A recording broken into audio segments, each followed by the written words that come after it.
তকবীরের ধ্বনি দিতে হবে, কারণ আগামীর দিন হলো তকবীরের দিন। কথা বলেন ঠিক কিনা? আগামীর দিন ইসলামের দিন, আগামীর দিন কোরআনের পার্লামেন্ট বাস্তবায়ন করার দিন। কথা বলেন ঠিক কিনা? আমরা অনেক কিছু দেখেছি, এবার একটু কোরআন দেখতে চাই, ঠিক কিনা? যে দেশে তাজা তাজা একজন মানুষকে রাস্তার ভিতরে গুলি করে মেরে ফেলে দেয়, যে দেশে নিরাপত্তা নাই, তাম পৃথিবীর সমস্ত নিরাপত্তা দেওয়ার একমাত্র মালিককে, ওই আল্লাহর সংবিধান দিয়ে দেশ চলবে। আপনারা চান কি চান না? আওয়াজ দিয়ে বলেন, চান কি চান না? আমরা চাই এদেশের তন্ত্র মন্ত্র মানুষের তৈরি করা অনেক কিছু দেখেছি, এবার একটু সমস্ত আলেমরা, মানুষ সাধারণ মানুষ বলতো হুজুররাই এক হতে পারে না, আমরা কার কাছে যাব? এবার আপনাদের প্রশ্নের উত্তর হয়ে গেছে। বিগত সময়ে যেটা কোনোদিন স্বপ্নেও চিন্তা করে নাই, আল্লামা সাইদি রহমাতুল্লাহ আলাইহি সারাটা জীবন চিন্তা করতো, আল্লাহ বাংলাদেশের সকল ঘরানার আলেমদেরকে আপনি এক করে দেন, তাহলে এদেশের কালেমার পতাকা উত্তীর্ণ হবে, কেউ এটাকে আটকে রাখতে পারবে। আজ সেই স্বপ্ন পূরণ, কিন্তু হুজুর পৃথিবীতে নাই। কথা বলেন ঠিক কিনা? আল্লাহ হুজুরের কবরকে জান্নাতের টুকরা বানায় দেয়, বলেন আমিন। হুজুর বলতেন, আলিয়া মাদ্রাসা আমার দুই চোখের ভিতরে, দুই চোখ হলো আমার, এক চোখ আলিয়া মাদ্রাসা আর এক চোখ কওমি মাদ্রাসা, কোনো বিষয়ে কোনো পার্থক্য উনি করেন নাই। তো এইরকম একটা সুযোগ আমাদের সামনে এসেছে। আমরা এক্ষুনি আমাদের প্রধান মেহমান, আমার শ্রদ্ধেয়, আমার মোহাব্বতের বড় ভাই জনাব অধ্যাপক মাওলানা আব্দুল হাকিম সাহেব হাফেজাহুল্লাহ, সহকারী সেক্রেটারি বাংলাদেশ জামাত ইসলামী নাটোর জেলা ও এমপি পদপ্রার্থী নাটোর 4, আল্লাহ ওনার মর্যাদাকে বুলন্দ করে দিয়ে ওনার যে আসন সিংহাসন এটাকে কবুল করে নেয়, বলেন আমিন। আমরা সর্বপ্রথম সেই মহান রব্বে কাবার দরবারে শুকর আদায় করছি যে আল্লাহ পাক এরকম একেবারে বৃষ্টির মতো কুয়াশা পড়ছে এই কঠিন আবহাওয়ার ভিতরেও আল্লাহ পাক আমাদেরকে এরকম জান্নাতের বাগানে আসার মতো বসার মতো সুযোগ করে দিয়েছেন। এই জন্য আল্লাহর দরবারে শুকর আদায় করছি। সকলে বলে উঠবো আলহামদুলিল্লাহ। একটু সবাই জোরে সরে বলি আলহামদুলিল্লাহ। দুরুদ সালাম পড়ছি আকাই নামদার তাজেদারে মদিনা সরকারে দো আলম, সর্বকালের সর্বযুগের সর্বশ্রেষ্ঠ মহান নেতা, যিনি মদিনা মানুভারার প্রেসিডেন্ট ছিলেন, সে হাবিবে সরোয়ারের প্রতি কলিজা ভরা ভালোবাসা নিয়ে আবারও বলছি সাল্লাল্লাহু আলাইহি ওয়াসাল্লাম। আপনারা কেমন আছেন? আরো আওয়াজ দিয়ে বলতে হবে, কেমন আছেন? সব সময় ভালো রাখেন কে? ভালো রাখার মালিক কে? যারা কবরে আছে ওদের লেপ কাঁথা আছে, এই আওয়াজ দিয়ে বলেন না। আপনার গায়ে তো এখনো অনেকেরই ভালো কাপড় আছে। কবরের ভিতরে যারা শীতে মারা যায় ওদেরকে কম্বল দিয়ে মাটি দিয়ে আসে, আর গরমের ভিতরে একটা এসি লাগা দেন।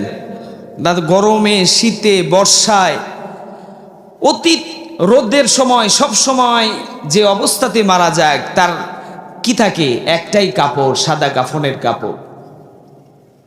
আমরা যারা জেন্দা আমাদের এত কিছু লাগে, আমাদের বালিশ লাগে, কাঁথা লাগে, কম্বল লাগে, বিছানা লাগে। যারা কবরে আছে তাদের কিছু আছে? এখনই আমাদের যদি অর্ডার হয়ে যায়, সাজারাতুল মাউত একটা গাছের নাম, গাছের এক একটা পাতা ছিঁড়ে পড়ে আজরাইলের টেবিলে দপ্তরে হাজির।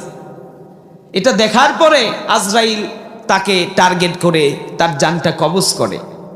যদি আজকে সাজারাতুল মাউত গাছের পাতা আমাদের নামটা পড়ে যায়, আমাদের রাতের বেলা যদি জানটা কবজ হয়ে যায়, আজকে শরীরের যত দামি জ্যাকেট পরে আছেন, যত দামি চাদর পরে আছেন, এগুলো আর থাকবে? খুলে নেবে। খুলে নিয়ে আপনাকে ওই 3.5 হাত কবরের ভিতরে আপনাকে সাদা কাফনে মোড়াইয়া রেখে আসবে। কেউ থাকবে না সেখানে। একটু সময় আমরা কষ্ট করতে চাই না। বিশ্বাস করেন, আল্লাহর হাবিবের ওয়াদা, যদি কিছু সময় কোরআন হাদিসের কথা শুনেন এবং এই হালতে অবস্থায় যদি মারাও গিয়ে যান, আল্লাহ নবী বলে গোলামের শরীরের সাদা কাফনের কাপড় আল্লাহ খুলে নিয়ে জান্নাতি ফেরেশতাদের নির্দেশ দেওয়া হয়, ও আমার জান্নাতি ফেরেশতারা, আমার গোলাম ঈমান নামক দৌলত নিয়ে আসছে দুনিয়া থেকে। এই ঈমান নামক সম্পদের কারণে তাকে আমি দুনিয়ার কাপড়ে আর দেখতে চাই না। জান্নাত থেকে কাপড় নিয়ে যাও, জান্নাত থেকে খাবার নিয়ে যাও, কবরের ভিতরে জান্নাতি পোশাক পরাইয়া দিয়া, জান্নাতি খাবার দিয়া মেহমানদারি করো। আমরা তো সেই আল্লাহর মেহমান। সম্মানিত আমার কলিজার টুকরা, আমার প্রিয় দিনদার ভাইরাম, পর্দার আড়ালের আমার মা বোনেরাম, বেশি সময় আপনাদেরকে কষ্ট দেব না, যেহেতু দীর্ঘ সময় হয়ে গেছে এবং আবহাওয়াটাও আজকে বেশি কুয়াশাচ্ছন্ন। অল্প কিছু আমলের কথা বলবো। আল্লাহ রাব্বুল আলামিন যদি আমাদেরকে তৌফিক দেয়, আমরা যেটা নিজেরা বলবো আর আপনারা যেটা শুনবেন, কিয়ামতের দিন এই শোনা আর বলাগুলি যাতে আল্লাহ রাব্বুল আলামিন কবুল করে নেয়। বলেন আমিন। পবিত্র কালামে হাকিমে আল্লাহ রাব্বুল আলামিন বলেন, ইন্নাল্লাযীনা আমানু ওয়া আমিলুস সালিহাতি কানাত লাহুম জান্নাতুল ফিরদাউসি নুজুলা।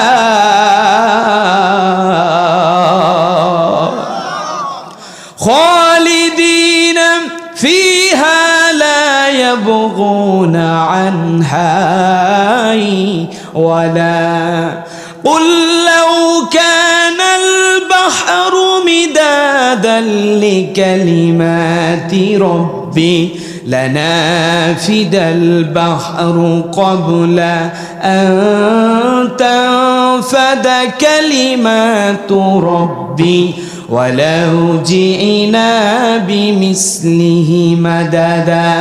الله أكبر। পবিত্র কালামে হাকিমের ভিতরে আল্লাহ রাব্বুল আলামিন ঘোষণা করে দিলেন, গোলাম ও আমার ইমানদারেরা, ডাক দিয়েছি ইমানদারদেরকে, সুবহানাল্লাহ বলেন। ও আমার ইমানদারেরা, যারা তোমরা ঈমান এনেছো, তোমরা ভালো কাজ করবা, ভালো কাজ যারা করে আমার কাছে ফেরত আসবা।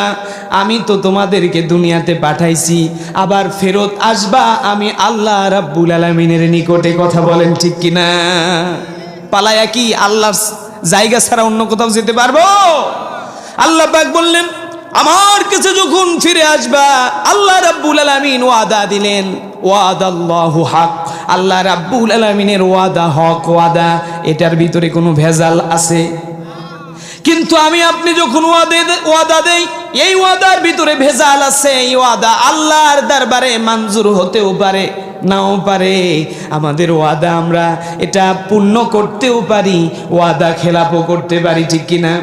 আল্লাহর ওয়াদা হক। আল্লাহ ওয়াদা করলেন, ইমানদার যদি তোমরা ঈমান আনয়ন করার পরে সৎ কাজ করো, ঈমান আনার পরে যদি আমার দেখানো পথে চলো, হিজবুল্লাহ আর হিজবুশ শয়তান দুইটা দল, একটা দল আল্লাহর দল, এই দল আল্লাহ রাব্বুল আলামিনের জান্নাতি দল। সুবহানাল্লাহ বললেন না? আর একটা দল হিজবুশ শয়তান, এই দলের নাম শয়তানি দল। যারা নামাজ পড়ে না, রোজা রাখে না, হজ করে না, যাকাত দেয় না, যারা আল্লাহর জমিনে আল্লাহর দ্বীন প্রতিষ্ঠিত হোক অন্তর থেকে চায় না, এরাই হলো হিজবুশ শয়তান, ঠিক কিনা?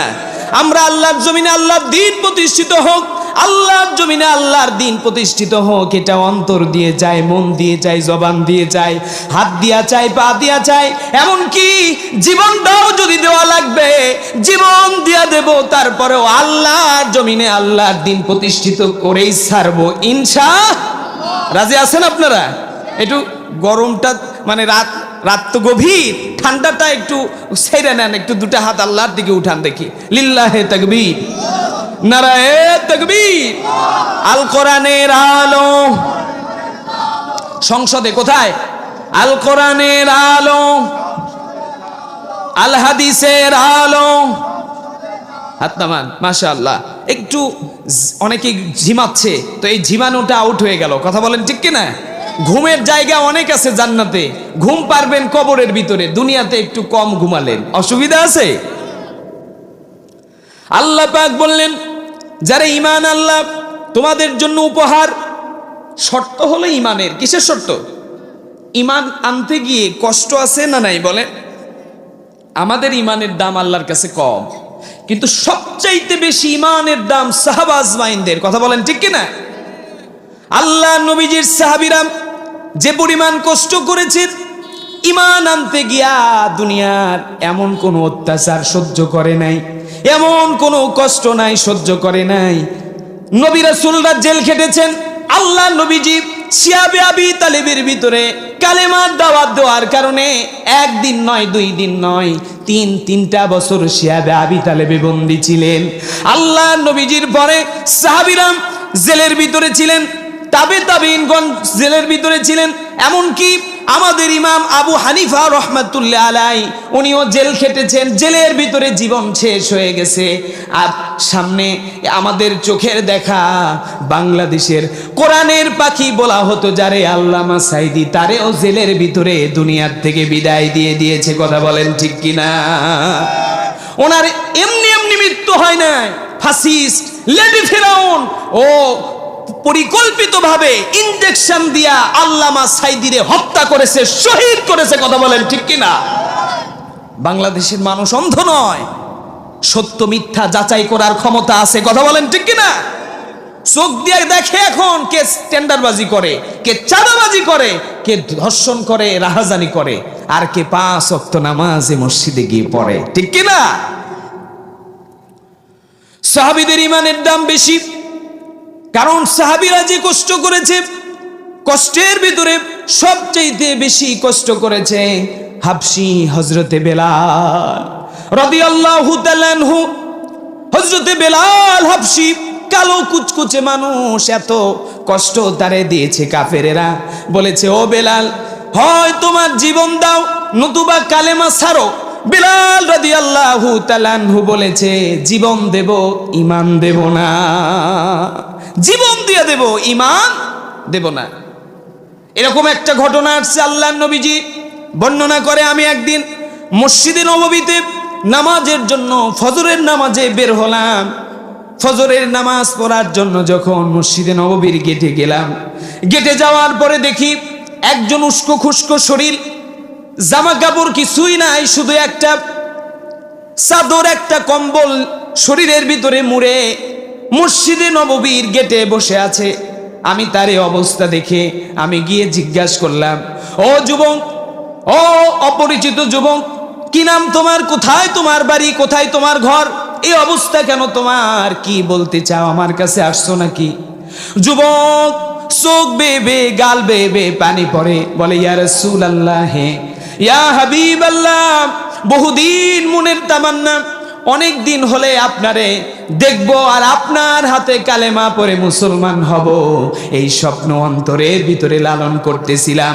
আজকে বাড়ির থেকে সব কিছু ছেড়ে দিয়ে চলে আসছি, এক্ষুনি আমার হাতে হাত রেখে কালেমা পড়ে দেন, আমি আপনার হাতে হাত রেখে কালেমা পড়ে মুসলমান হয়ে যেতে চাই। সুবহানাল্লাহ। যুবক বলল, তা ঠিক আছে, বুঝলাম, শরীরের এই দশা কেন? তোমার বাড়িতে কাপড় চোপড় নাই? ঈমান আনার পূর্বে তার নাম ছিল আব্দুল উজ্জা। আব্দুল উজ্জারে বলল, যুবক তোমার বাড়িতে কি কাপড় নাই? এই এক্সট্রা সাউন্ড হচ্ছে কেন বাবা? এই যে চৌ চৌ করতেছে কেন? এটা বন্ধ করে দিও।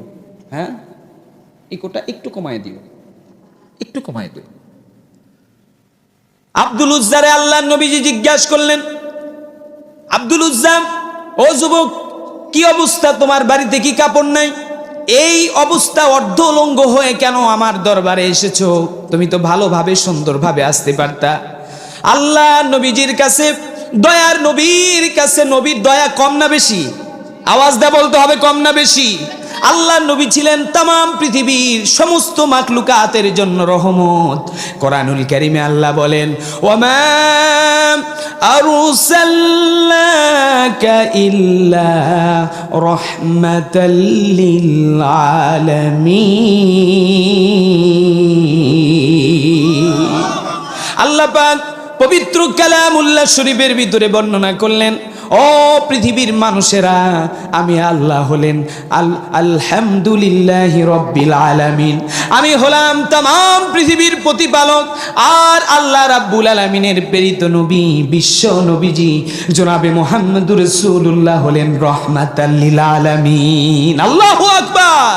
হে রাসূল তোমায় ভালোবাসি। রাসূলকে ভালোবাসেন না? এই আওয়াজ দিয়ে বলেন, বাসেন কি বাসেন না? রাসূলকে ভালো না বাসলে ঈমানই থাকবে না, ঠিক কি না? হে রাসূল তোমায় ভালোবাসি, অন্তরে শুধু মুখে নয়, জান্নাতের আশায় নয় হে রাসূল, জাহান্নাম কেউ ডরি না। আল্লাহু আকবার বলেন। রাসূলকে ভালোবাসলে কোনো কিছুর ভয় করার দরকার আছে?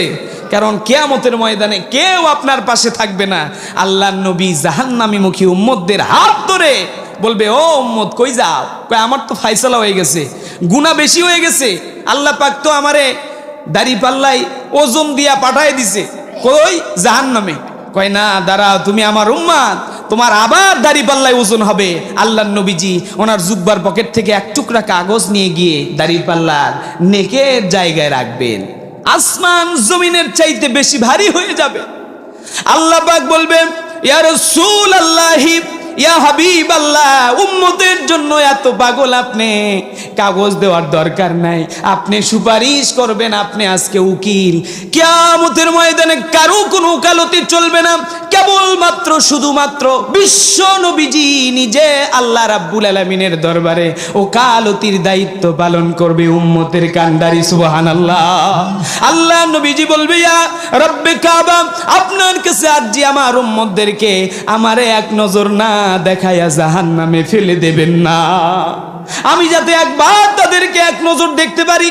কারণ আমার উম্মতদের প্রতি যদি আমার দয়া হয়, আমার মায়া সৃষ্টি হয়ে যায়, তাদের অন্তরের ভিতরে যদি আমি মুহাম্মদুর রাসূলুল্লাহর যদি কোনো মহাব্বত থেকে থাকে, রব্বুল আলামিন তাদেরকে একটি নজর দেখা মাত্র আমি তাদের জন্য সুপারিশ করে জান্নাতের জন্য সুপারিশ করব। সুবহানাল্লাহ। কি দয়া, কি মায়া রাসূলের। এই দয়ার নবীজি আব্দুল উজ্জারে বলল, বাড়িতে কাপড় চোপড় নাই, যুবক এই অবস্থায় কেন আসছো? যুবক এবার চোখের ভিতরে পানি নিয়ে আল্লাহ নবীজি বলে, ইয়া রাসূলুল্লাহ, হে বাড়িতে সম্পদের অভাব নাই, কিন্তু ঈমান আনতে গিয়া পার্থিব সম্পদগুলি শেষ হয়ে গেছে, কোনো পার্থিব সম্পদ আনতে পারি নাই। এমনকি ঈমান আনার কারণে আমার চাচা আমার শরীরের কাপড়টাও খুলে নিয়েছে, আমারে কাপড় দেয় নাই, উলঙ্গ করে ফেলে দিয়েছে আমারে। মার কাছে গিয়া আমি মাকে বলেছি, মা, আল্লাহর নবীজি রহমতের নবী, নবীজির সত্য নবী, এটা নবীকে দেখলেই বোঝা যেত। নবীজির চেহারা মোবারকের ভিতরে এমন নূর ছিল, কাফের বেদুইনরা এক নজর নবীজির চাঁদ মাখা চেহারার দিকে তাকালে নবীজির সৌন্দর্য দেখে আল্লাহর নবীজির প্রেমে পড়ে যেত। সুবহানাল্লাহ। নবীরে দেখতে চান না? সাহাবীদের জামানায় আমরা জন্ম না নিলে কি হবে? রাসূল কিন্তু এখনো দেখা দেয়। আওয়াজ দিয়ে বলেন ঠিক কি না? স্বপ্নের ভিতরে আল্লাহর নবী উম্মতের কান্ডারি আপনার ঘরে এসে হাজির হয়ে যেতে পারে। সুবহানাল্লাহ বলবেন না? আজকে আমল নাই, ওয়াজের ময়দানে শুধু কমেডি আর হাসি ঠাট্টা। আজকে একটা আমল যে দেবে, কাউকে কোনো আমল দেয় না। মানুষ আসে শুধু একটু হাসার জন্য, ভাইরাল বক্তা দেখার জন্য। লক্ষ লক্ষ মানুষের ঢল, বক্তাও পকেট ভইরা নিয়ে জায়গা, কিন্তু আমলের বেলা একেবারে জিরো। কথা বলেন ঠিক কি না? আমরা তো প্রতিদিন ঘুমাতে যাই, ঘুমানোর পূর্বে যদি প্রত্যেক দিন ইশার নামাজ পড়ে প্রতিদিন যদি 1000 বার করে দরুদুস সালাম নবীজির রওজায় পৌঁছায় দেই, আল্লাহ নবী জেন্দা নবী, নবী মদিনায় শুয়ে শুয়ে আমাদের জন্য দোয়া করে। তাম পৃথিবীর সমস্ত মানুষ ঘুমায়, আমার নবী মদিনাওয়ালা কামলিওয়ালা ঘুমায় না। নবীজি কাঁদে আর বলে, ও উম্মতেরা, তোমরা ঘুমাও না, তোমরা তোমরা জেগে থাকো আর আল্লাহর দরবারে সিজদা দাও, আল্লাহ রাব্বুল আলামিন তোমাদের সিজদা খানা কবুল করে নেয়। সিজদার দাম সবচাইতে বেশি, এজন্য নামাজের চাইতে উত্তম ইবাদত আর পৃথিবীতে। সালাত কায়েম করো, সালাত কায়েম করো, হবে সম্মানী তুমি, হবে জান্নাতি তুমি, পাবে কাল হাসরে শীতল ছায়া আরশে আজিম। রব্বি আলালা রব্বি আলাজিম রব্বি আলালা রব্বি আলাজিম। মারহাবা বলেন। আব্দুল উজ্জারে বলল, তাইলে কি ব্যাপার, তোমার কি হলো? আল্লাহ নবীজির সাহাবী আব্দুল উজ্জা বলল, ইয়া রাসূলুল্লাহ, আমার মনের ভিতরে খুব তামান্না, আপনার এক নজর যেদিন দেখেছি প্রথম মদিনায় আসার পরে, সেই দিন থেকে আপনার প্রেমে পড়ে গেছি। আর মনে মনে ভাবতাম যে আমার পরিবারের লোক যেই দিন কালেমা পড়বে আমিও সেই দিন পড়ব, কিন্তু আমার দুর্ভাগ্য আমার সেই দিন থেকে মনের তামান্না আমার আর সহ্য হচ্ছে না। আমি আমার চাচা, আমার আব্বা নাই, আমার শুধু মা আছে, আমার পার্থিব সম্পদ সব আমার চাচা দেখাশোনা করে, আমার উট আছে, দুম্বা আছে, বাড়ি আছে, ঘর আছে, জায়গা জমি কোনো কিছুর কমতি নাই।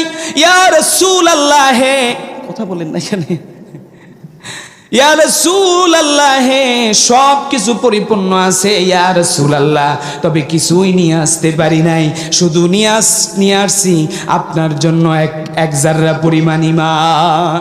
আব্দুল উজ্জারে বলল, ও তুমি আজ থেকে আমার হাতে কালেমা পড়ে মুসলমান হয়ে গেছো, এই জন্য তোমার কাছে তোমার নামটা পরিবর্তন করে দিয়া আল্লাহ রাব্বুল আলামিনের কাছে শ্রেষ্ঠ দুইটা নাম, একটার নাম হলো আব্দুল্লাহ আর একজনের নাম আব্দুর রহমান। লিল্লাহে তাকবীর, নারায়ে তাকবীর। প্রধান অতিথির আগমন। আমাদের প্রধান অতিথি সাহেব উনি উপস্থিত হয়েছেন। কিছুক্ষণ আগে প্রধান মেহমান আসছিলেন, এখন প্রধান অতিথি। আল্লাহ পাক আমার আব্দুল আজিজ ভাই, উনি এমপি নমিনেট, বিএমপি থেকে ক্যান্ডিডেট, আল্লাহ পাক ওনাকে কবুল আর মঞ্জুর করে, বলেন আমিন। আমার আব্বা জানেরা, পর্দার আড়ালের আমার মা বোনেরা, আপনাদের সামনে উপস্থাপন করছিলাম আল্লাহ রাব্বুল আলামিনের কাছে ঈমানের দাম বেশি, কথা বলেন ঠিক কিনা? তাম পৃথিবীর 7 তবক আসমান, 7 তবক জমিন, যা কিছু আছে সব কিছুর চাইতে আল্লাহর কাছে, রব্বে কাবার কাছে মানুষের ঈমানের দাম আল্লাহর কাছে বেশি। সুবহানাল্লাহ। এজন্য আল্লাহ পাক বললেন, ঈমানওয়ালাদের আমার কাছে আসা মাত্র আমি আল্লাহ তাদেরকে উপহার হিসেবে দেব জান্নাতুল ফিরদাউসি নুজুলা। সবচাইতে বেশি মর্যাদাবান জান্নাত, জান্নাতুল ফিরদাউস তাদেরকে দান করে দেব। সুবহানাল্লাহ। আমার প্রিয় আব্বা জানেরা, পর্দার আড়ালের মা বোনেরা, ঈমানদারের ঈমান শর্ত, ঈমান যদি সঠিক থাকে ওই গোলামের জন্য আল্লাহর জান্নাত পাবেই পাবে, বলেন সুবহানাল্লাহ। সাহাবীদের ঈমানের দাম বেশি, যে কথা বলছিলাম। আব্দুল উজ্জা বলল, ইয়া রাসূলুল্লাহ, ইয়া হাবিবাল্লাহ, ঈমান আনতে গিয়া পার্থিব কোন সম্পদ আনতে পারি নাই, ঈমান আনতে গিয়া চাচার হাতে মার খেয়েছি, পরনে যেই কাপড় ছিল কাপড়টাও খুলে নিয়ে আমারে একেবারে বাড়ির থেকে বের করে দিয়েছে।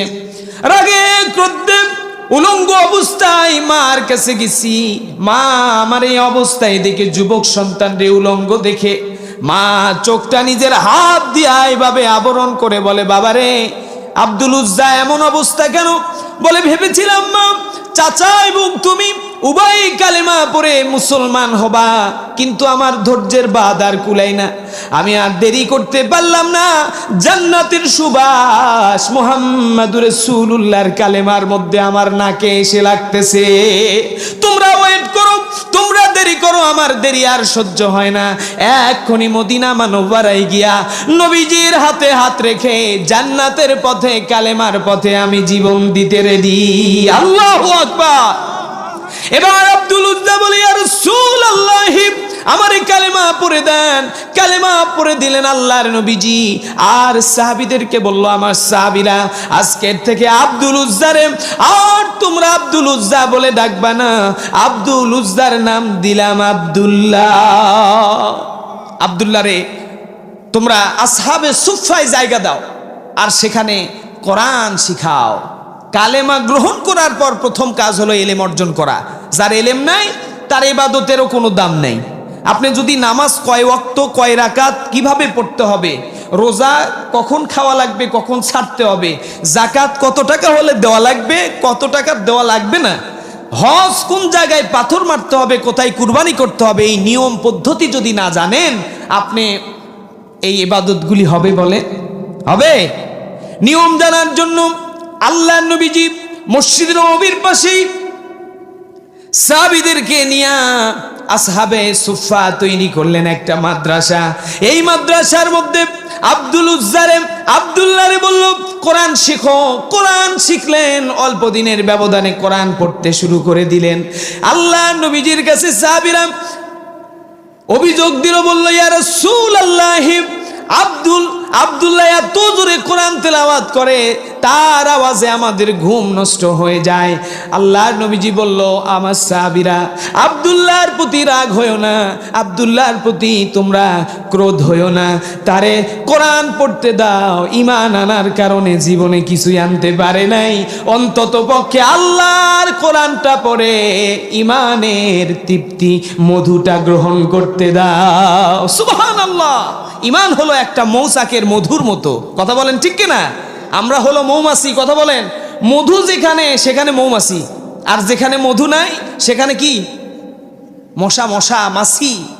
গু আছে না, গু বোঝেন তো, মল বোঝেন তো, দেখবেন মাছি ভুন ভুন করে। যে আগের প্রধান মেহমানও বইলা গেছে, এরপরে প্রধান অতিথিও বইলা গেল। এক জায়গায় কি ওরস গান বাজনা হয়, যেখানে ধরেন ডিজে পার্টি হয়, ওইটা হলো গুয়ের জায়গা, ওখানে মাছি বনবন করবে। মাছির সংখ্যাও কম না বাংলাদেশে। কথা বলেন ঠিক কিনা? আর যারা কোরআনের ময়দানে আসছে আপনারা হলেন মৌমাছি। মাছির দাম বেশি না মৌমাছির দাম বেশি? এই আওয়াজ দিয়ে বলেন। মৌমাছির দাম বেশি, কারণ মৌমাছি কিন্তু খারাপ কোনো কিছুর উপরে কখনো বসবে না, জীবন দেবে, তারপরেও তারে একটা নর্দমার ভিতরে ফালাইতে পারবেন না। আর মাছিরে ডাকা লাগবে না, যেখানেই ময়লা আবর্জনার গন্ধের জায়গা ওই জায়গায় মাছি পড়বে। কয়দিন আগে দেখবেন ওই যে এক বাউল ফাউল আল্লাহর সাথে মানে সীমা লঙ্ঘনকারী বেয়াদবি করেছে। ও বলে কুল আউযু বিরাব্বিন নাস, আল্লাহ নাচতে কইছে, নাউজুবিল্লাহ বলবেন না? আল্লাহ পাক বললেন কুল আউযু বিরাব্বিন নাস মালিকিন নাস, ওই রবের কাছে আশ্রয় চাই যেই রব্বে কাবার হাতে আমার জীবন, মানুষের মালিকের কাছে আমরা আশ্রয় চাই। আসলে আশ্রয় কে দেওয়ার মালিক? আওয়াজ দিয়ে বলেন। পৃথিবীর সমস্ত শক্তিধর মানুষ, শক্তিধর সমস্ত মেশিন যদি আপনার দিকে তাক লাগায়া রাখে আর আল্লাহ যদি বলে তার মৃত্যু হবে না, তাম পৃথিবীর সব ক্ষমতা ফেল হয়ে যাবে। আর আল্লাহ রাব্বুল আলামিন যদি মারতে চায়, তাম পৃথিবীর সমস্ত ডাক্তার যদি আপনারে বাঁচাইতে চায়, আপনি কি বাঁচতে পারবেন নাকি? নিরাপত্তা দেওয়ার মালিক আওয়াজ দিয়ে বলেন কে? ওই আল্লাহ রাব্বুল আলামিন বললেন নিরাপত্তা দেওয়ার মালিক আমি। মনে হয়ে গেল হাদির কথা, ওসমান হাদি, এই ছোট্ট টাগরা যুবক ছেলে, এই আগস্টের অভ্যুত্থানে হাসিনা খেদানোর যে অভ্যুত্থান হয়েছে বাংলাদেশে, আপনারা জানেন না? আল্লাহ, কত আযাব গজব গেছে এই বাংলাদেশে, আলেমদের উপর কি পরিমাণ নির্যাতন নিপীড়ন হয়েছে। আমি সামান্য ক্ষুদ্র মানুষ, হক কথা বলার জন্য 2 বছর জেলে ছিলাম টানা। কয় বছর? 2 বছর। করোনাকালীন জেলখানায় দেখা বন্ধ ছিল, নিজের বাবা মার সঙ্গে আত্মীয় স্বজনের সঙ্গে যে দেখা করব এই সুযোগটাও ছিল না। যত নির্যাতন, এই আওয়ামী লীগের সবচেয়ে বড় পতনের কারণ হলো এরা ইসলাম বিদ্বেষী। কথা বলেন ঠিক কিনা? এরা কোরআন বিদ্বেষী। আর ইসলাম আর কোরআনের উপর যারা নির্যাতন নিপীড়ন করবে, আল্লাহর গজবে দুনিয়া থেকে তাদের বিদায় নিতে হবে। ঠিক কিনা? আল্লামা সাইদি বলতো, কোরআনের সাথে অপমান করেন। আগুন নিয়ে খেলবেন না। বাংলাদেশে যারা ইসলাম নিয়ে খেলেছে, মামু বাড়ি দিল্লি যাওয়া লাগবে তাদের, ঠিক কিনা? ইঁদুরের গর্ত খুঁজে পাবেন না। আজকে তাই হইছে। আওয়ামী লীগ কোথায় লুকাবে? যেখানে লুকায় সেখান থেকে ধরে নিয়ে আসে। দেখবেন এই যে জমিগুলাতে যখন ধান লাগায়, ইঁদুর কিন্তু গর্ত করে কিছু ধান নিয়ে যায় জায়গা মতো। ধরা তো যায় না অনেক সময়। কিছু মানুষ বুদ্ধি করে ওকে পানি দে, ওর ভিতরে পানি দে, ইঁদুর এমনি বের হয়ে আসবেনি। কি কথা বলেন, ঠিক কিনা? বর্তমান সময়ে আওয়ামী লীগ হয়েছে এমন, এদেরকে আর হেরিকেন দিয়েও খুঁজে পাওয়া যাচ্ছে না। দুই একটা যেটা গুলশান বনানীতে লুকায় আছে, মাঝে মধ্যে র্যাব আর পুলিশ যায় একটু পানি দিলে না এমনি বের হয়ে আসে। কি কথা বলেন, ঠিক কিনা? আর এক বাটপার ছিল, মিথ্যা, মানে টেলিভিশন দেখলে আমার এত মেজাজটা গরম হয়ে যেত। এই ওবায়দুল কাদেরের চেহারা দেখলে এমন চেটকায়া চেটকায়া কথা বলতো। আল্লাহ আল্লাহ বাঁচাইছে এই জাতিরে। কি কথা বলেন, ঠিক কিনা? এই জন্য আলহামদুলিল্লাহ বলেন। কিন্তু আমরা মাঝখানে হারিয়ে ফেলেছি আল্লামা দেলোয়ার হোসেন সাইদিকে। আমরা মাঝখানে কত বড় বড় প্রখ্যাত আলেমে দিনকে হারিয়েছি। মতিউর রহমান নিজামী, গোলাম আজম, শহীদ মীর কাসেম আলী, এদেশের সূর্য সন্তান ছিল যারা, তাদেরকে হারিয়ে ফেলেছি। কারণ ঈমান আনলে পরীক্ষা দেওয়া লাগবে। আল্লাহ নবীজি বলে, যারা শহীদ হয়, যারা আল্লাহর দ্বীনের জন্য জীবন দেয়, এপারে মাউত ওপারে জান্নাত। সুবহানাল্লাহ বলেন। এপারে মৃত্যু হয় আর ওপারে তাদের জন্য জান্নাত ওয়েলকাম করে। কোরআনুল হাকিমে আল্লাহ রাব্বুল আলামিন বলেন, ইয়া আইয়ুহাল্লাযীনা আমানুস্তাঈনু বিস-সাবরি ওয়াস-সালাহ ইন্নাল্লাহা মা'আস-সাবিরিন ওয়া লা তাকুলু লিমান ইউক্তালু ফী সাবিলিল্লাহি আমওয়াত بل أحياء ولكن لا تشعرون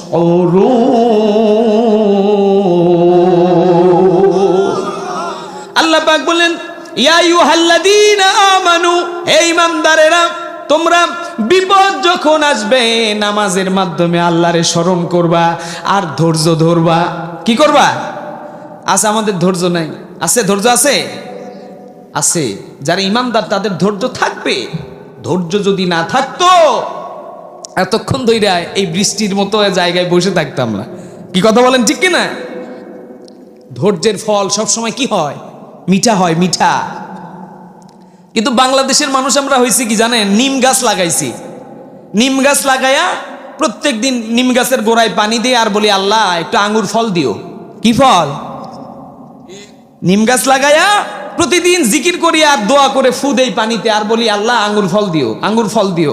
আরে যে দেশের সংবিধান মানুষ লিখে দিয়েছে, এই সংবিধান দিয়ে যদি চোরকে বন্ধ করতে পারে, চুরি বন্ধ করতে চান, ধর্ষণ বন্ধ করতে চান, আপনি যদি পৃথিবীর ভিতরে সমস্ত নিকৃষ্ট কাজ বন্ধ করতে চান, তাইলে তো নিম গাছে পানি দিয়ে বিসমিল্লাহ কইয়া যা হবে তাই হবে। কি কথা বলেন, ঠিক কিনা? আপনার দরকার আঙ্গুর গাছ লাগায়া বিসমিল্লাহ কয়ে বলতে হয়, তাও তো কিছু আঙ্গুর টক হয়ে যায়। কি কথা বলেন, ঠিক কিনা? আমাদের, আমি যে মসজিদে জুমা পড়ায়, সেই মসজিদের পাশে একটা নিম গাছ। তো নিম গাছের যে ফল, এই ফলটা কিন্তু আঙ্গুরের মতোই দেখতে, ওই রকম ঝোপা হয়। কি কথা বলেন, ঠিক কিনা? কেউ যদি ভুলে যদি একটা নিমের ওই ফল মুখে দেয়, বলেন ওই মুখে আর অল্প সময়, ধরেন 20-25 আধা ঘন্টা সময় আর কিছু খাইতে পারবে? কিছু খাইতে পারবে না, এত মুখ একেবারে বিষাক্ত হয়ে যাবে। তো আমাদের কাজ হবে খেজুর গাছ লাগায়া খেজুর খাওয়া লাগবে। আমাদের কাজ হবে নিম গাছ থেকে আমাদের যেই শ্বাস আর নিঃশ্বাস নিলে যে উপকার, যে আপনার অক্সিজেন আর অক্সিজেন ছাড়া আর অক্সিজেন নেওয়া, যেটা আর কি, এই দুইটারে বাদ দিয়া ফল খাওয়ার চিন্তা করা যাবে? সম্মানিত আমার কলিজার টুকরো ভাইয়েরা, যে কথা বলছিলাম শাহাদাতের মৃত্যু, আল্লাহর নবীজি বলে, যারা আমার আল্লাহর রাস্তায় জীবন দেয় তাদেরকে মৃত বলো না, তারা জিন্দা। কবরের ভিতরে তাদেরকে জান্নাতি খাবার পৌঁছে দেয়া হয়। ওয়ালা তাকুলু লিমান ইউকতালু ফি সাবিলিল্লাহ। আমি বলছিলাম নবীজির মৃত্যু হয় নাই, নবীজি শুধু জায়গা পরিবর্তন করে দুনিয়ার সফর শেষ করে আখিরাতে গিয়ে পৌঁছে গেছে। কথা বলেন ঠিক কিনা? আল্লাহ নবীজি বলেন, আমরা যখন মৃত ব্যক্তি কবরের ভিতরে শুয়ে দেই, দোয়া করি বিসমিল্লাহি ওয়া আলা মিল্লাতি রাসূলিল্লাহ ফি সাবিলিল্লাহ, পড়ি কি পড়ি না? আপনি যখন পড়ে এই দোয়া পড়ে কবর দিয়া দেন, মাটি দিয়া দেন, ওই গোলাম যদি সত্যিকার অর্থে নবীজির প্রেমিক হয়ে থাকে, আল্লাহ নবীজির রওজা তাহাই থেকে কবর পর্যন্ত একটা রাস্তা তৈরি হয়ে যায়। আল্লাহর গোলাম যখন খুশি তখন গিয়া নবীজির সঙ্গে দেখা করে আসতে পারবে। সুবহানাল্লাহ। আমার প্রিয় ভাইরা, আল্লাহ পাক নামাজের কথা বলেছেন, আকিমুস সালাহ, নামাজ যেমন ফরজ, আকিমুদ্দিন, দিন প্রতিষ্ঠিত করাও ফরজ। কথা বলেন ঠিক কিনা? আপনি নামাজ পড়েন, রোজা রাখেন, হজ করেন, যাকাত দেন, আপনি সদকা করেন, আপনি লক্ষ কোটি বার হজ করেছেন, তবে দিন প্রতিষ্ঠার কাজকে অস্বীকার করেন, আল্লাহর কসম, আল্লাহর কসম, আপনার একটা আমলও আল্লাহ রাব্বুল আলামিনের দরবারে মঞ্জুর হবে না। ঠিক কিনা? দিন প্রতিষ্ঠিত করা এটাও ফরজ, ফরজে আইন। কারণ এই জমিন কার? আল্লাহর জমিনে আইন চলবে কার? শাসন চলবে কার? মানুষের তৈরি করা শাসন দিয়ে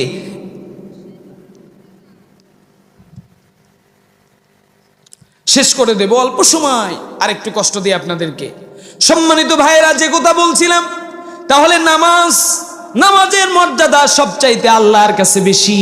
আল্লাহর নবীজির ওফাতের মুহূর্তে একটা ঘটনা বলে শেষ করব। মা বোনেরা আশা করে এসেছে, অতিথিদের কারণে আর সময় নষ্ট হয়ে গেল, এজন্য কথা বলতে একটু ডিস্টার্ব হয়ে গেছে। মাঝখানে যদি কেউ এসে হাজির হয়ে যায়, কথাগুলো সাজানো কথা এলোমেলো হয়ে যায়। ঠিক কিনা? ও আমার কলিজার টুকরো আব্বা জানেরা, পর্দার আড়ালের আমার মা বোনেরা, আপনাদের জন্য যেহেতু এটা মহিলা মাদ্রাসার মাহফিল, হযরতে ফাতিমাতুস সাইয়্যিদাতুন নিসাই আহলিল জান্নাহ, আল্লাহ নবীজি বলেন তামাম পৃথিবীর সমস্ত রমণীদের নেত্রী হবে ফাতিমাতুজ জোহরা রাদিয়াল্লাহু তাআলা আনহা। সুবহানাল্লাহ। বাবারা মেয়েকে বেশি ভালোবাসে আর ছেলেরা মায়েকে বেশি ভালোবাসে। ঠিক কি না? ছেলের সন্তান মায়ের ভক্ত হয় আর মেয়ে সন্তানগুলো বাবার ভক্ত হয়। ঠিক কি না? মার কথা মনে পড়ে গেলে মনটার ভিতরে কষ্ট লাগে। আল্লাহ নবীজি এতিম ছিলেন, মা দুনিয়ার থেকে বিদায় নিয়ে চলে গেছে 6 বছর বয়সে। আর নবীজির বাবা পৃথিবীতে আসার আগেই আল্লাহর নবীজি হারিয়েছে। নবীজি এতিম ছিলেন, বাবার ভালোবাসা আল্লাহর নবীজি পান নাই, মার ভালোবাসাও তার কিসমতে তেমন জোটে নাই। আল্লাহর নবীজি একদিন ঘুমাচ্ছিলেন স্বপ্নের ঘরে। যেমনে আমরা স্বপ্নে মক্কাও দেখি, মদিনাও দেখি, স্বপ্নের ভিতরে আমরা ঢাকা শহর দেখি, স্বপ্নের ভিতরে আমরা সিনেমাও দেখি। কথা বলেন ঠিক কিনা? যেই যেমন চিন্তা করে আমল করে ঘুমাবে, স্বপ্নের ভিতরে আল্লাহ তেমনই ফাইসালা দিয়ে দেবে। ঠিক কিনা? আমার প্রিয় কলিজার টুকরো ভাইরা, তাহলে আল্লাহ নবীজি ঘুমাচ্ছেন, স্বপ্নের ঘরে দেখে নবীজিদের ঘুমের ভিতরেও আল্লাহ রাব্বুল আলামিন ওহী নাজিল করে দেয়। সুবহানাল্লাহ। নবীদের ঘুমও ওহী হয়ে যায়।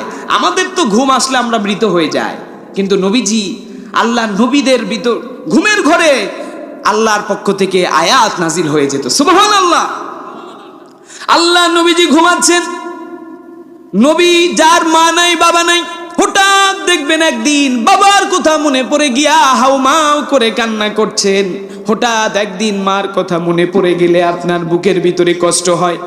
খাস করে দেখবেন বাড়িতে যেই দিন একটা খাওয়া দাওয়ার আয়োজন হয়, অনুষ্ঠান হয়, আনন্দময় সময় আসে, ওই দিন বেশি থেকে বেশি বাবার মার কথা মনে পড়ে যায়। আল্লাহ নবীজি ঘুমের ঘরে স্বপ্নের ভিতরে দেখে নবীজির মা আমেনা স্বপ্নের ভিতরে এসে তার মাথার উপরে হাত বুলাইয়া দিচ্ছে। আল্লাহ নবীজি মাকে এত বছর পরে দেখে আল্লাহর নবীজি চোখ বেয়ে বেয়ে নয়ন ভরে চোখ দিয়ে দিয়ে পানি পড়ছে। নবীজির চেহারা মুবারকের ভিতরে পানিগুলা মুক্তার দানার মতো দেখা যায়। নবীজির চেহারা এত সুন্দর ছিল, আল্লাহর নবীজির চোখের পানিগুলো হীরা যেরকম ঝলমল করতে থাকে, নবীজির চোখের পানিগুলো এরকম হীরার দানার মতো ঝলঝল করে। সুবহানাল্লাহ। নবীজির কান্না দেখে মা ফাতিমা, নবীজির কলিজার টুকরা ফাতিমা রাদিয়াল্লাহু তাআলা হা, উনি আল্লাহ নবীজি ঘুমাচ্ছেন, ডাকলেন না, কারণ ঘুমান্ত মানুষকে হঠাৎ গিয়ে ডাকা যাবে না, ডাকলে পরে তার ব্রেনের সমস্যা হতে পারে, ঠিক কিনা? তারে আস্তে আস্তে মাথায় হাত দেওয়া লাগবে অথবা পায়ে হাত দিতে হবে। ফাতিমা রাদিয়াল্লাহু তাআলা আনহা, তার আব্বা জান কান্না করছে, ঘুমের ভিতরে ফোঁপাচ্ছে। নবীজির কন্যা ফাতিমা আল্লাহ নবীজির মাথার উপরে এরকম করে আলতো করে হাত দিয়া আস্তে করে ডাকতেছে, আব্বা, ও আব্বা জান, আব্বা কাঁদেন কেন, কি হয়েছে, ঘুমের ভিতরে কি দেখেছেন? আল্লাহ নবীজির ঘুম ভেঙে যাওয়ার পরে হাউমাউ করে ফাতেমারে জোড়ায় ধরে কাঁদে, বলে কলিজার টুকরা, ও আমার মা ফাতিমা, ঘুমের ভিতরে স্বপ্নের ভিতরে দেখলাম আমার গর্ভধারিণী মা, সে আমার মাথার উপরে হাত দিয়া দেয়, আর ঘুম থেকে জেগে দেখলাম তুমি আমার বড় কন্যা, তুমি আমার বড় মেয়ে, তুমি আমার মাথার উপরে হাত বুলায় দিচ্ছ। ও আমার কলিজার টুকরা মা ফাতিমা রে, মারে হারানোর পরে মার ভালোবাসা আমি পাই নাই, তবে তুমি জন্ম লাভ করার পরে মার যেই ভালোবাসার গ্যাপ ছিল, তুমি পৃথিবীতে আসার কারণে আল্লাহ রাব্বুল আলামিন সেই ভালোবাসার পূর্ণতা দিয়ে দিয়েছে। সুবহানাল্লাহ। ও গো মা, তুমি এ ধরনীর শ্রেষ্ঠ নিয়ামত, তোমারই পদতলে রয়েছে জান্নাত। মারহাবা বলেন। বাবা মার পায়ের তলে সন্তানের জান্নাত। ইদানিং সময় দেখবেন বর্তমান জামানায় সন্তান বাবা মার কথা শোনে না, বাবা মার কথা না শোনার কারণে তারা একেবারে নষ্ট হয়ে গেছে। ইয়াবা খায়, গাঞ্জা খায়, মদ খায়, বাপ মা যেইটারে যাইতে নিষেধ করে ওই কাজেই তারা বেশি বেশি যায়। কথা বলেন ঠিক কিনা? আর যদি তাদের ভিতরে ইসলামের জ্ঞান থাকতো, কোরআনের জ্ঞান থাকতো, আল্লাহর কসম করে বলি আপনার সন্তানগুলা হযরতে বাইজিদ বুস্তামি হয়ে যেত, ঠিক কিনা? আমার মা বোনদেরকেও বলবো, মা বোনেরা, আজকে যদি আপনাদের অন্তরের ভিতরে রাবেয়া বসরির মতো এলেম থাকতো, দিন থাকতো, হযরতে আয়েশা সিদ্দিকার মতো এলেম থাকতো, ভয় থাকতো আল্লাহর, আপনাদের পেট থেকে শয়তান বেরোতো না, আপনাদের পেট থেকে আব্দুল কাদের জিলানী বের হতো, ঠিক কিনা? আমল না থাকার কারণে মা গুলাও, আমাদের মা বোনেরা সিনেমা দেখে, রাতে সিনেমা দেখতে দেখতে ঘুমায় যায়, টেলিভিশন চলতেছে, ফজরের নামাজ কাজা। কি কথা বলেন ঠিক কিনা? ওরে কেমন করে ঘুমাও তুমি ফজর করে কাজা, এমনও তো হতে পারে জোহরে জানাজা, ঠিক কিনা?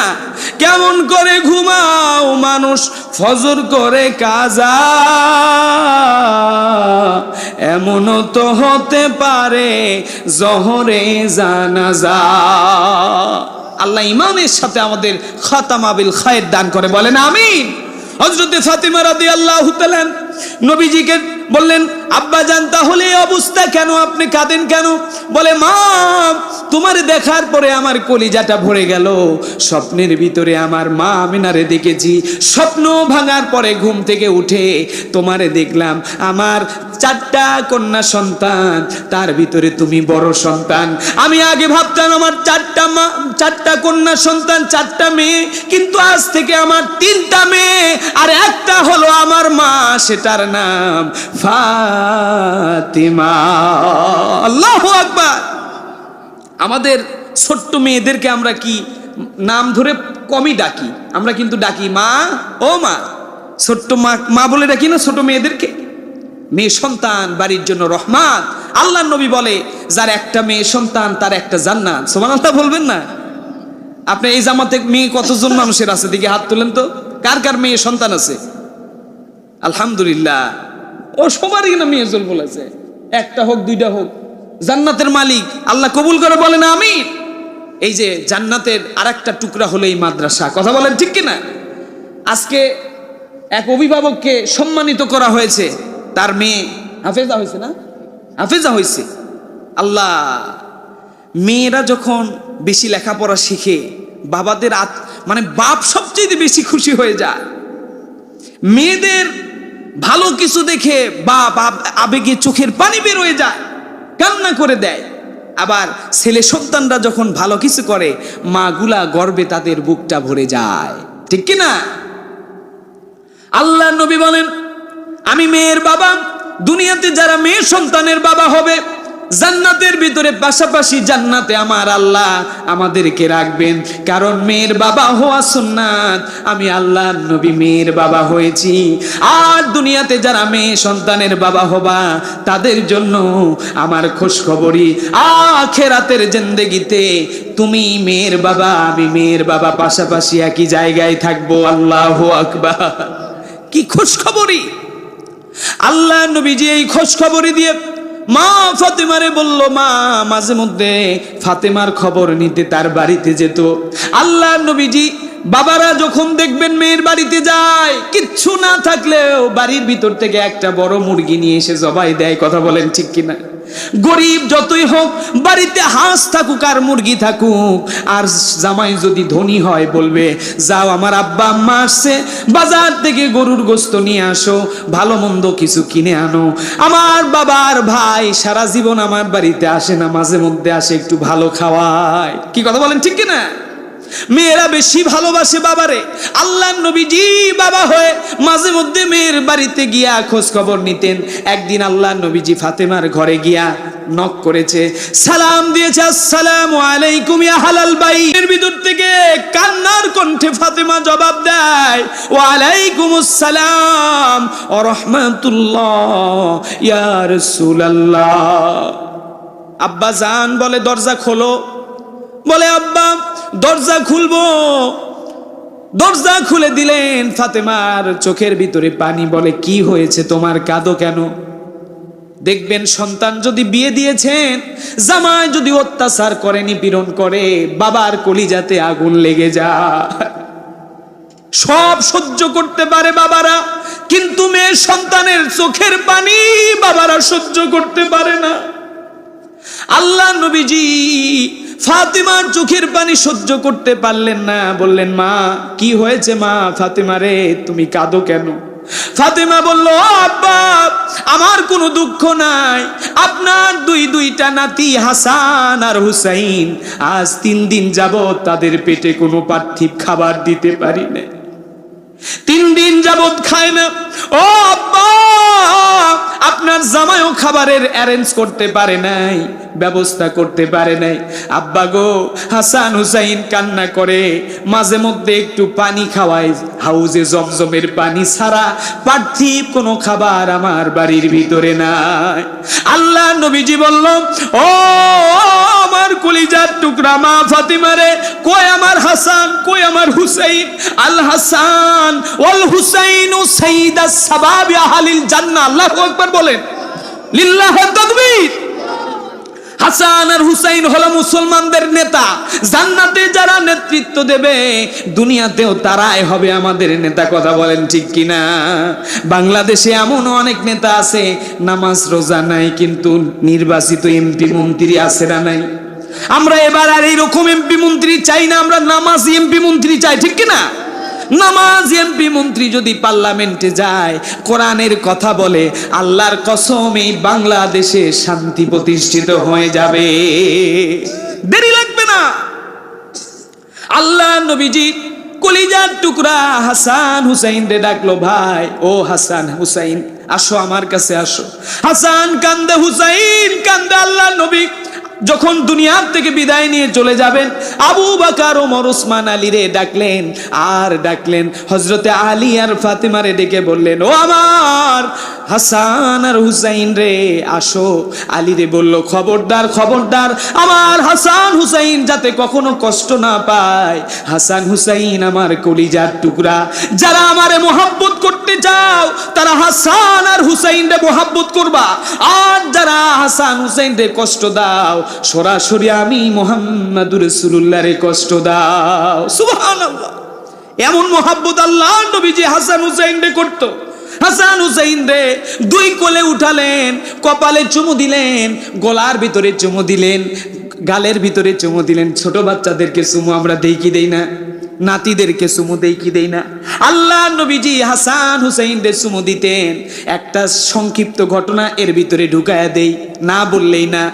যখন সীমার কারবালার প্রান্তরে হুসাইন রে জবাই করবে, জানেন তো ঘটনা? জানেন না? শুধু টাচ দিয়ে যায়, যেহেতু সময় কম আমি আমার মন মতো আলোচনা আজকে করতে পারলাম না। প্রাণ ভরে আজকে আলোচনা করার নিয়ত করে আসছিলাম। আল্লাহ পাক যদি কখনো সুযোগ করে দেয় ইনশাল্লাহ আপনাদেরকে আলোচনা শুনে। কষ্ট পাচ্ছেন আপনারা? আলোচনা খারাপ লাগতেছে? মোনাজাত করে দেব? হ্যাঁ, করে দেব। আর একটু সময় নেই। রাজি আছেন ইনশাল্লাহ?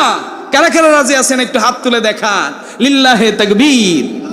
হযরতে হাসান আর হুসাইন দুইজনকে নানা হয়ে নাতিদেরকে চুমা দিত, কপালে চুমু দিত, মুখের ভিতরে, গালের ভিতরে, গলার ভিতরে চুমু দিত।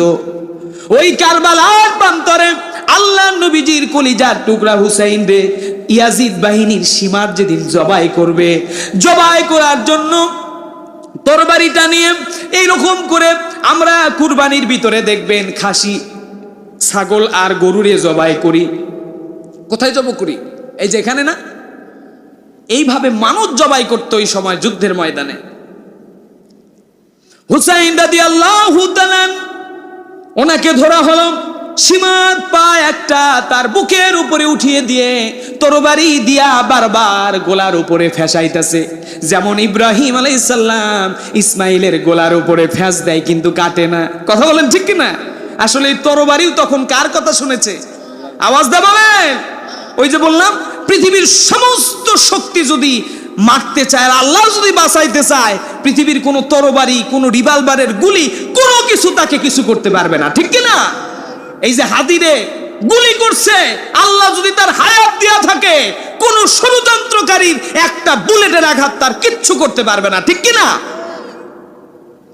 আল্লাহ নবীজির কলিজার টুকরা হুসাইনের গোলার উপরে তরবারি লাগায়, তরবারি লাগায়, কিন্তু তরবারি দিয়া গলা জবাই হয় না, কাটে না, কিচ্ছু হয় না।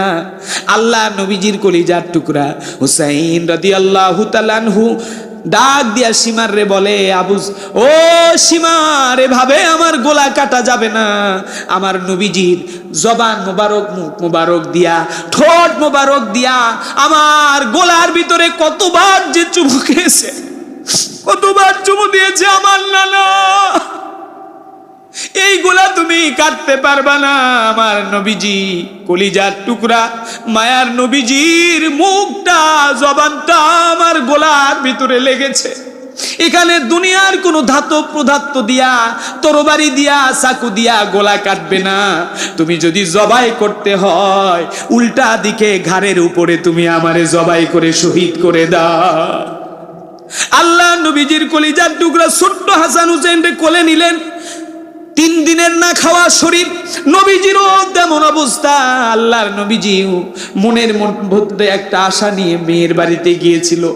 ওই যে বললাম, কিছুই যদি না থাকে একটা মুরগি জবাই করে খাওয়ায়। নবীজিও 3 দিন হলে কিছুই খান না। চিন্তা করেছিল, যা একটু ফাতেমার ঘরে।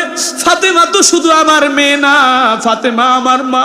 আমার চেহারা দেখলেই যদি ঘরে কোনো খাবার থাকে, আমার মেয়ে আমার জন্য তোহফা দেবে।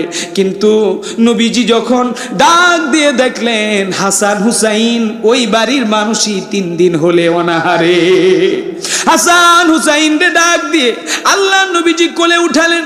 দূরে এক জায়গায় গিয়া কাফেরের সঙ্গে দেখা, বেদুইনের সঙ্গে দেখা হয়ে গেল। বলল, ও ভাই, তোমার তো অনেকগুলো খেজুরের বাগান, পানি দেওয়ার প্রয়োজন হয়, তুমি আমার একটা কাজ দাও না কেন?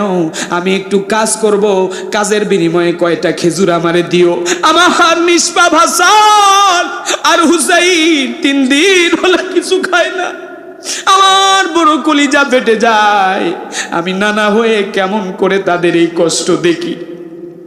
কাফের তো চিন্তায় আছে, মুহাম্মদুর রাসূলুল্লাহরে তো সাইজ করা যায় না। দেখবেন হুজুর আলেমরা মসজিদের মুয়াজ্জিন আর ইমাম সাহেবরা যদি বিপদে পড়ে মানুষ ঠাট্টা করে, ঠিক কিনা? বিপদে পড়লে তাদেরকে সহযোগিতা তো করবেই না, তাদের ব্যক্তিগত জীবন নিয়ে তারা ঠাট্টা মশকরা করে, ঠিক কিনা? আল্লামা মামুনুল হক উনি হাফিজাহুল্লাহ যখন রিসোর্টে তার বৈধ বিবি নিয়ে ওখানে গিয়েছে, আর কিছু ফাসিস্টের বাহিনী তারে মিথ্যা অপবাদ দিয়েছে, কি দেয়নি? কথা বলেন। আজ আল্লামা মামুনুল হক সহ ইসলামী মুনা 8টা দল তারা জোট করেছে ইসলামের বিজয়ের জন্য। আল্লাহু আকবার। আমরা আশা করি আগামীর পার্লামেন্ট হবে কোরআনের পার্লামেন্ট, আগামীর পার্লামেন্ট হবে আলেমদের পার্লামেন্ট, ঠিক কিনা? 200 জন আলেম যদি পার্লামেন্ট মেম্বার হয়ে টুপিওয়ালা 200 জন মানুষ যদি সেখানে যায়, আল্লাহর কসম 300 আসনের 200 আসন যদি ইসলামী মোনা মানুষদের হাতে আসে, বাকি 100 জন টুপিওয়ালাদের কাছে নাস্তানাবুদ হয়ে যাবে, ঠিক কিনা? এজন্য আমাদের টুপিওয়ালাদের চয়েস করতে হবে। রাজি আছেন ইনশাআল্লাহ? নবীজির চোখের ভিতরে পানি নিয়ে কাফের বিদুইন রে বলল, ভাই একটু কাজ হবে নাকি? কাফের বলল, আছে একটা কাজ। বলে কি? কূপ থেকে পানি উঠাবা, 1 বালতি পানির বিনিময়ে একটা করে খেজুর দেব তোমারে। আল্লাহ নবীজি রাজি হয়ে গেলেন, বললেন ঠিক আছে। কাফের এবার চিন্তা করলো, ভালো একটা বালতি দেব, কিন্তু ভালো একটা রশি দেব না। রশি দিল পচা রশি, যাতে করে ওই রশিটা ছিঁড়ে বালতিটা কূপের ভিতরে পড়ে যায়। আল্লাহ নবীরে কষ্ট দেওয়া যায়, তারে তো খেজুর দেবই না, তারে আরো মজা দেখাবো। কিন্তু আল্লাহ কোরআনুল কারীমে বললেন, ওয়া মাকারাল্লাহ ওয়াল্লাহু খায়রুল মাকিরিন। মক্কর তো তুমি একা জানো না, মক্কর তোমার চাইতে আল্লাহর দরবারে বেশি আছে। তুমি সংসদ ভবন, গণভবনের ভিতরে রাতের বেলা ছাত্র হত্যা করার ষড়যন্ত্র করেছো। তোমার রাতের ষড়যন্ত্র আমার আল্লাহর আরশে আজিম থেকে রাতেই প্রশ্নপত্র ফাঁস হয়ে গেছে, ঠিক কিনা? তুমি রান্না করেছিলা, অনেক রকমের রান্না গণভবনে রান্না হয়েছে, কিন্তু শেখ হাসিনার কপালে রান্না খাওয়ার জোটে নাই। ওই সবগুলো খাবার ছাত্ররা খেয়ে নিয়েছে, ঠিক কিনা? রিজেক্ট যেখানে থাকবে তোমার চলে যাওয়া লাগবে, ঠিক কিনা? মৃত্যু এই রকম, 1 ফোঁটা পানি যদি রিজেকে থাকে, এটা শেষ না হওয়া পর্যন্ত আপনি মারা যাবেন। আর কষ্ট না দেই, ঘটনাটা বলবো না মোনাজাত করে দিই? 12টা পার হয়ে গেছে। সভাপতি সাহেব, আচ্ছা শেষ করে দিই। এটা আপনারা যদি সাহস দেন তাহলে বলবো, বিশ্বাস করবেন না। আমি যে মসজিদে জুমা পড়াই, ওই জুমা মসজিদে 1 কাতার মানুষ প্রায় 200-250, শুধু 1 কাতার। আমি যে আজকে চোখ বন্ধ করে ওয়াজ করা লাগতো। আজকে রামপুরা টেলিভিশন সেন্টারের পিছনে বাইতুস সালাম, না ঢাকাতে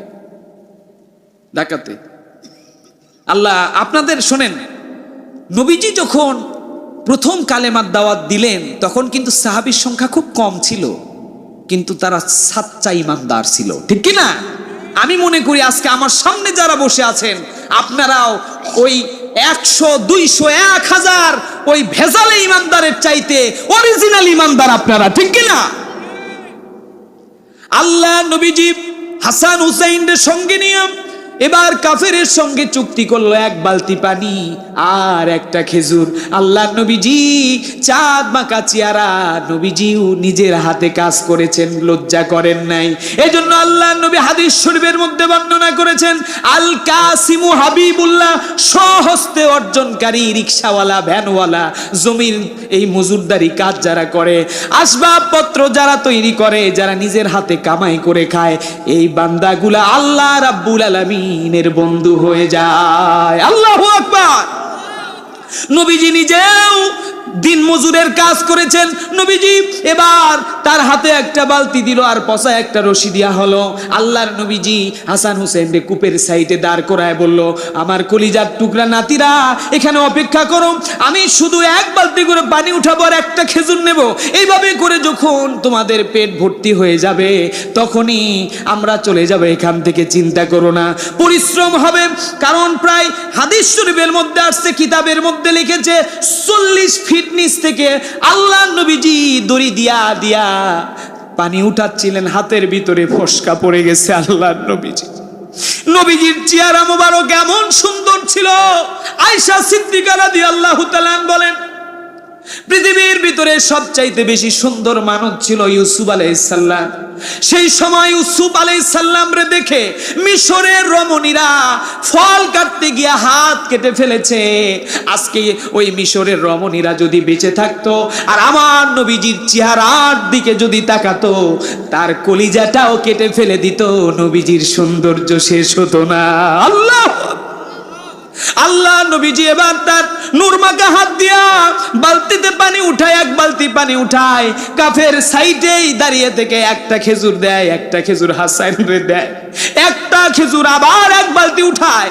আর কাফের চিন্তা করে কি ব্যাপার, রশি ছিঁড়ে যায় না কেন? ওর চিন্তা একটাই, ছিঁড়ে যায় না কেন? কারণ এই বিধর্মী যত আছে ইসলাম বিদ্বেষী, এরা খালি চায় কিভাবে ইসলামের দুশ্মনী করা যায়, কিভাবে এদেরকে বিপদে ফেলা যায়। কথা বলেন ঠিক কিনা?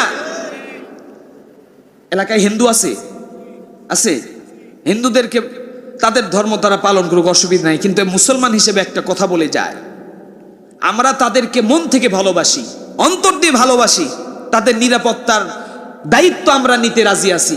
কিন্তু একটা কথা মনে রাখবেন, হিন্দুরা মন থেকে মুসলমানদেরকে কোনোদিন ভালোবাসে না, বাসে না, ঠিক কিনা? তাদের মুখে মধু, অন্তরে বিষ, এটা মনে রাখবেন। যত বড় পণ্ডিতই আসেন এই যুক্তি আমাকে বুঝাতে পারবেন, কারণ নবীজিকে কাফেররা সব সময় কষ্ট দিয়েছে, এদেরকে বিশ্বাস করব কিভাবে? এদেশে কারো বাড়ি পুড়লো না, কারো গাড়ি পুড়লো না, কারো সম্পদ জব্দ হলো না। ভারতের মিডিয়ার সামনে কিছু হিন্দু গিয়ে বলল বাড়িঘর পুড়া সাপ, মিথ্যা কথা বলে নাই? কারণ আমরা তো চিনি তাদেরকে, তারা আওয়ামী লীগের ছায়ায় ছিল, আওয়ামী লীগ মামু বাড়ি গেছে, এরাও দাদা বাড়ি গেছে, ঠিক কিনা? আব্বা জানেরা আমার, নবীজি তার নূর মাখা হাত দিয়া কূপের ভিতর থেকে এক বালতি পানি উঠায় একটা খেজুর পায়, ওই খেজুর দৌড়ায় গিয়ে হাসান রে দেয়। হাসান একটা খেজুর খেয়ে আলহামদুলিল্লাহ বলে, আবার আর এক বালতি পানি উঠায় আর একটা খেজুর নেয়, হুসাইন রে দেয়। দেখেন কত কষ্ট তারা করেছে তাদের জীবনে, নবীজির জীবনে এত কষ্ট তারা করেছে সাহাবা আজমাইনরা, আর এক বিন্দু বেশি কষ্ট আমরাও কিন্তু করতে পারি না। এক বিন্দু কষ্ট যদি আমরা করতে পারতাম, সাহাবীদের তুলনায় আমাদের এই কষ্ট নাজাতের ওসিলা হয়ে যাবে, ঠিক কিনা? এবার 1 2 3 5 10 বালতি যখন হয়েছে, রশিটা ছিঁড়ে বালতি নিচে পড়ে গেল। বালতি পড়ে যাওয়ার পরে কাফের তার চোখ বড় বড় করেছে, নবীজির মায়ার চেহারা। কাফের যখন রাগ করে নবীজির দিকে তাকাইছে, দয়াল নবীজি কেঁদে দিয়েছে, কান্না করে ফেলেছে, বলে ও ভাই, বালতিটা নিচে পড়ে গেছে, কেবলমাত্র 9টা খেজুর হয়েছে, আমার হাসান হুসাইনের ক্ষুধা এখনো আছে। ভাই আমি তোমার বালতি উঠায় দেব, চিন্তা করো না, আমার সাধ্য মতো চেষ্টা করব। কিন্তু কাফের 1 সেকেন্ডও দেরি করে নাই, রাগে গোসায় গিয়া আল্লাহ নবীজির বদন মুবারকে একটা থাপ্পড় মেরে দিল। নবীজি নাতিদের সামনে নানা যদি থাপ্পড় খায়, চর খায়, বলেন তো দেখি সম্মান, মর্যাদা, কষ্ট, দুঃখ কত বেশি হয়ে যায়। আল্লাহর নবীজি চোখের ভিতরে পানি মোবারক ঝরঝর ঝরঝর ঝরঝর করে বৃষ্টির মতো পড়ছে। হাসান হুসাইন নবীজির জুব্বা মোবারক টেনে ধরে বলে, ও নানা, খেজুর খাবো না নানা, চলেন এখান থেকে চলে যায়, আমরা ক্ষুধার্ত ছিলাম, ভালো ছিলাম, আমাদের সামনে কাফেরের বাচ্চা আপনারে চর মেরেছে, সহ্য করার ক্ষমতা নেই। ইয়া রাসূলুল্লাহ, ও নানা চলেন যাই। কিন্তু আল্লাহর নবীজি এটা করলেন না, আল্লাহর কাছে সাহায্য চাইলেন। 2 রাকাত নামাজ পড়ে আল্লাহ রাব্বুল আলামিনের কাছে ফরিয়াদ করলেন, আল্লাহ বিপদে পড়েছি আমি, বিপদ থেকে বাঁচানোর মালিক তুমি। সুবহানাল্লাহ। বিপদে পড়লে ডাকবো কারে? আল্লাহর নবী শিখিয়ে গেলেন, বিপদে মুসিবতে পড়বা সঙ্গে সঙ্গে আল্লাহ রাব্বুল আলামিনকে তুমি ডাক দিবা। আল্লাহরে ডাকতে দেরি হয়, আল্লাহ রাব্বুল আলামিন বান্দার ডাক শুনতে দেরি হয় না। সুবহানাল্লাহ। আল্লাহ নবীজি ডাক দিলেন, জিবরাইল এসে আল্লাহ নবীজির কানে কানে বললেন, ইয়া রাসূলুল্লাহ, ইয়া হাবিবাল্লাহ, চিন্তা করবেন না, কূপের ভিতরে আপনার হাত মোবারক ঢুকায়া দেন। আপনার হাত যত দূর পর্যন্ত যাবে কূপের পানিগুলা তত দূর উপরে উঠে আসবে। আপনি বালতিটা পেয়ে যাবেন। বালতি উদ্ধার হওয়ার পরে এবার কাফের চর মারার পরে নবীজি কাঁদতে কাঁদতে মদিনা মুনাওয়ারায় চলে গেলেন। নবীজির হুজুরা মোবারকে হাসান হুসাইনদের সময় দিচ্ছেন, এদিকে কাফেরের বাচ্চার অ্যাকশন শুরু হয়ে গেছে। নবীজিরে কষ্ট দিলে আল্লাহ সহ্য করেন না। আল্লাহু আকবার। তাম পৃথিবীতে যত নবী পয়গম্বর এসেছেন সমস্ত নবী আর পয়গম্বরের দায়িত্ব ছিল আল্লাহরে খুশি করা, আর আল্লাহ রাব্বুল আলামিন বিশ্ব নবী মুহাম্মদুর রাসূলুল্লাহরে খুশি করার দায়িত্ব নিয়েছিলেন। সুবহানাল্লাহ। তাম পৃথিবীর সমস্ত নবী রাসূল তাদের ডিউটি ছিল আল্লাহরে কেমনে খুশি করা যায়, আর আমার আল্লাহর ডিউটি আমার নবীরে কেমনে খুশি করা যায়। সুবহানাল্লাহ বলে হাসান হুসাইনরে নিয়ে সময় দিচ্ছিলেন। এমতো অবস্থায় খবর আসলো, ইয়া রাসূলুল্লাহ, আপনার সঙ্গে এক লোক দেখা করতে চায়। কে? বলে এক বেদুইন। বের হয়ে আসলেন, আল্লাহর কাছে দোয়া করলেন। উনি তো প্রতিশোধ নিতেন না, যে আল্লাহ আমার গালে চট দিয়েছে, থাপ্পড় দিয়েছে, তুমি এই কাফেরকে তুমি আযাব দিও না। কারণ রাসূল তো জানেন বন্ধুর যদি ক্ষমতা থাকে তাইলে ওই ক্ষমতা বন্ধু দেখাবে কি দেখাবে না। আল্লাহ পাকের দরবারে আল্লাহ নবী দোয়া করলেন, আল্লাহ আমারে যে আঘাত করেছে তার কোনো ক্ষতি যাতে না হয়। কিন্তু তিনি সহ্য করলেন না, কষ্ট পাচ্ছে, শেষ করে দেব। সবাই দরুদ শরীফ পড়েন। আল্লাহুম্মা সাল্লি আলা মুহাম্মাদ ওয়া আলা আলি মুহাম্মাদ কামা সাল্লাইতা আলা ইব্রাহিম ওয়া আলা আলি ইব্রাহিম ইন্নাকা হামিদুম মাজিদ। আল্লাহুম্মা বারিক আলা মুহাম্মাদ ওয়া আলা আলি মুহাম্মাদ কামা বারাকতা আলা ইব্রাহিম ওয়া আলা আলি ইব্রাহিম ইন্নাকা হামিদুম মাজিদ। আল্লাহুম্মা আমিন।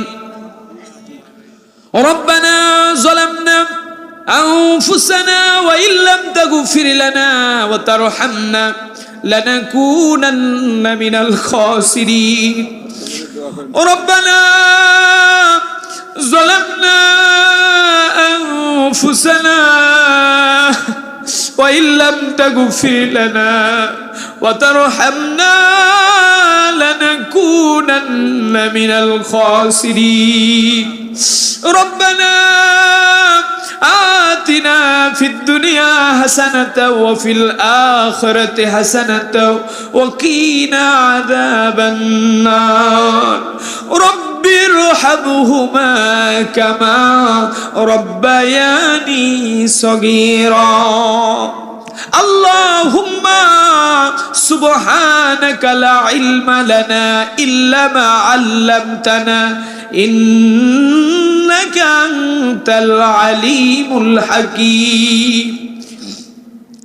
اللهم إنك عفو كريم تحب العفو فاعف عنا.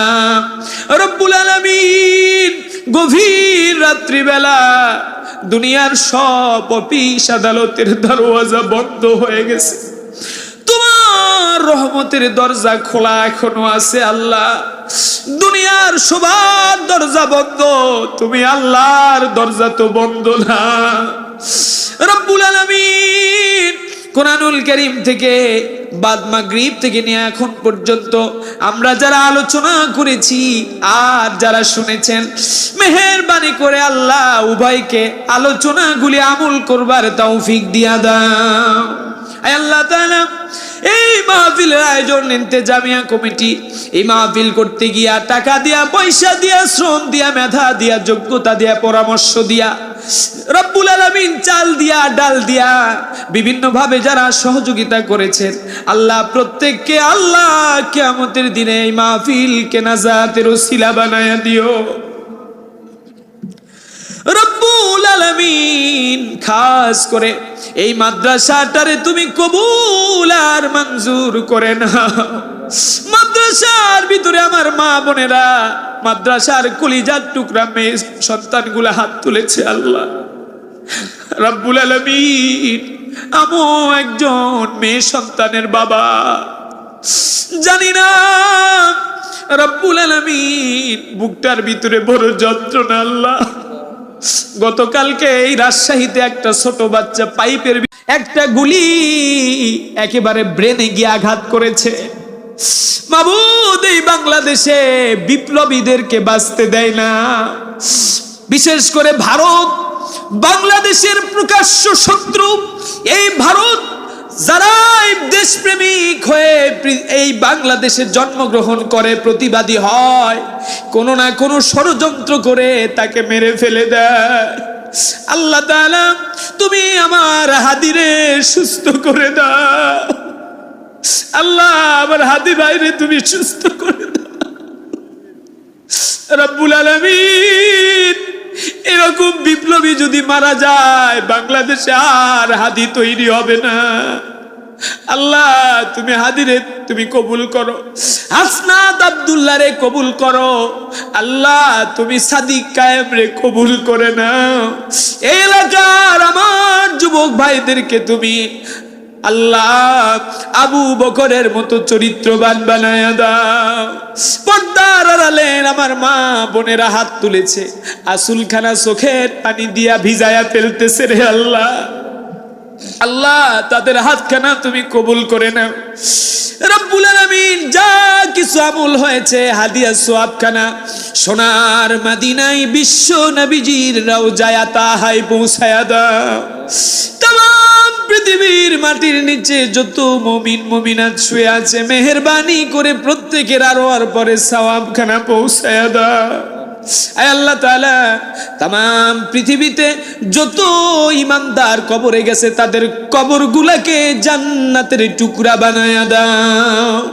রব্বুল আলামিন, আমরা যারা আপনজন হারিয়েছি, খাস করে আমাদের অনেকেরই আব্বা নাই, অনেকেরই জনম দুঃখিনী মা নাই, বাবা মার কবরগুলোকে জান্নাতের বাগিচা বানায়া দাও। আর বাপ মা নামক দুইটা জান্নাত যাদের বাড়িতে বেঁচে আছে, আল্লাহ বাবা মারে তুমি নেক হায়াত দারাজ করে দাও। আল্লাহ তাআলা, এই মাদ্রাসাকে তুমি কবুল করো। কিয়ামত পর্যন্ত এই মাদ্রাসা থেকে আয়েশা সিদ্দিকার মতো রমণী বের করে দাও, খাদিজাতুল কুবরার মতো মর্যাদাশীল নারী বার করে দাও। আল্লাহ, প্রত্যেক বছর যাতে তারা একটা বা দুইটা, পাঁচটা, 10টা করে কোরআনের হাফেজা তৈরি করতে পারে, তৌফিক দিয়া দাও।